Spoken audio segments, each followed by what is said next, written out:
Assalomu alaykum do'ston. Assalomu alaykum به آنهایی که زبان روسی می‌آموزند و آنهایی که دوست داری فوتبال هستند. دوستان آیا شما می‌دانید که زبان را نه تنها با هر گونه درس‌ها اینچنین از خبرها نیز آموختن امکان دارد. برای مثال امروزه خبر اویدی بازی футбол байн дастови Тоҷикистон ва Арабистони Саудӣ. Лайк, подписаться, поделиться ва рафтем.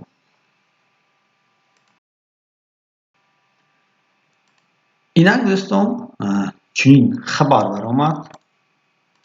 ҷоми ҷаҳон 2026 чемпионат мира 2026. Дастаи мунтахаби Тоҷикистон оид ба футбол дар Риёз бо тими Арабистони Саудӣ бозӣ мекунад. Хуб, анакун ҳамин матн бо забони русӣ. Национальная сборная Таджикистана по футболу сыграет со сборной Саудовской Аравии 21 марта в Эр-Рияде. аҳамият медиҳем, дар матни забони тоҷикӣ сана оварда нашудааст. яъне инҷо барои гӯем пешниҳоди ин хабар бо забони тоҷикӣ дар оғоз сана оварда нашудааст. инак ҷумларо тақсим мекунем. Дастаи мунтахаби Тоҷикистон. Дастаи мунтахаби Тоҷикистон. Дастаи мунтахаби Тоҷикистон. Национальная сборная Таджикистана. Сборная мунтахаб, яъне дастаи мунтахаб. Национальная сборная Таджикистана оид ба футбол, по футболу дар Риёз в Эр-Рияде бо тими Арабистони Саудӣ бозӣ мекунад. Сыграет со сборной Саудовской Аравии. Хуб дӯстон, албатта инҷо агар шумо калима ба калима равед, он рост намеояд. барои ҳамин ҷумлаҳоро асосан бо мантиқ тарҷума мекунанд, то фаҳмиши он андак ҳам фаҳмиш, ҳам хондан ва ҳам гӯем онро ба касе расондан андак осон бошад. биёед мегузарем ба матни хабар. баъди як моҳ, через месяц, 21 март, дастаи мунтахаби Тоҷикистон оид ба футбол дар доираи даври дуюми марҳилаи интихобии ҷоми ҷаҳон 2026 дар гурӯҳи G бозии сеюмашро анҷом медиҳад. Через месяц, 21 марта, Национальная сборная Таджикистана по футболу проведет свой третий матч во втором раунде отборочного турнира чемпионата мира 2026 в группе G.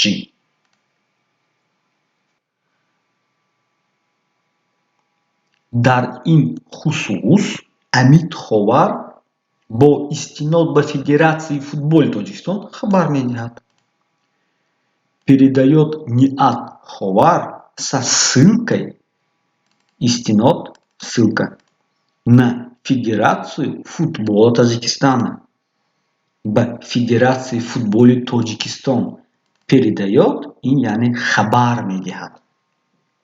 инҷо метавонед пауза карда бори дигар аз назар гузаронед бо диққат, чун тахмин кунед инҷо ду ҷумла омадааст, инҷо ҳамин ду ҷумла бар як ҷумла чӣ гӯем ҷамъ карда шудааст.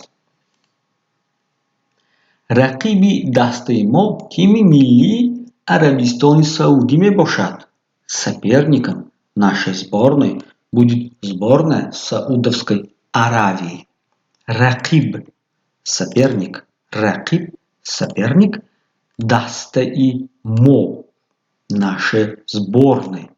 Даста сборная, яъне команда, тим, Тим. Сборная, команда.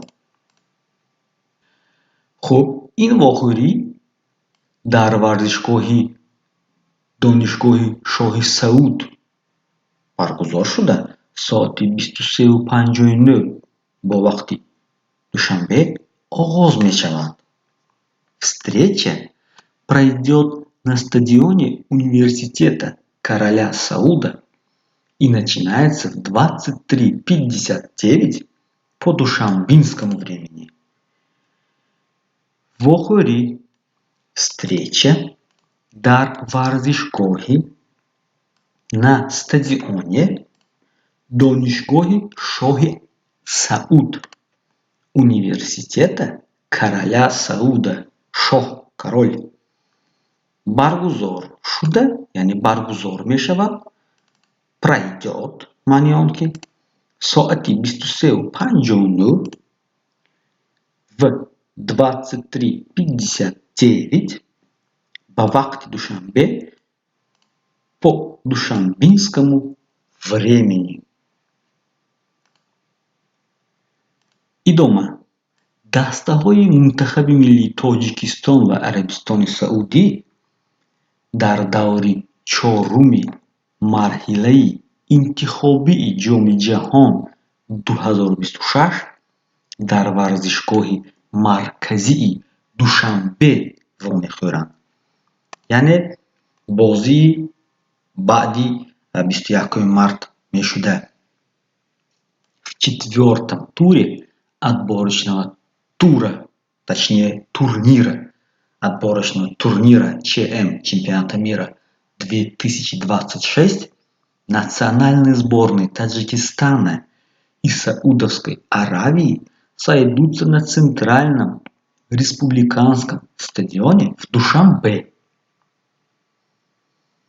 яъне ҷумлабандӣ андак мураккаб шуда истодааст. агоем дастаҳои мунтахаби миллии тоҷикистон ва арабистони саудӣ, национальной сборной Таджикистана и Саудовской Аравии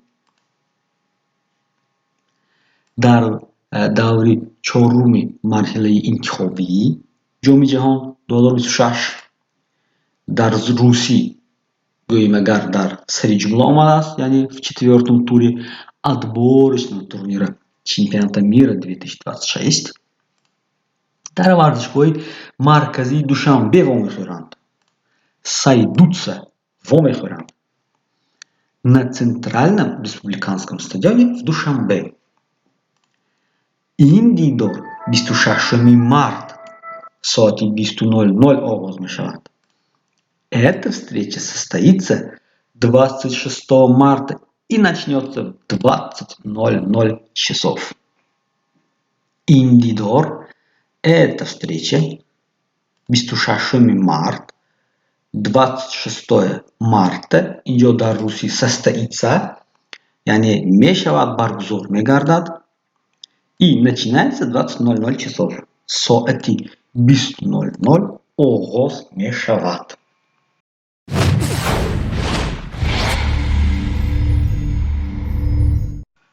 дӯстон, ин як намоиши ҷолиб буд оиди омӯзиши забони русӣ дар асоси хабарҳо. фикратонро дар комментарий нависед то дар асоси он ислоҳот ба видеоҳои оянда дароварда бошанд. ба тими мунтахаби мо муваффақият, ба шумо саломатӣ дӯстон. то вохӯриҳои оянда. хайр.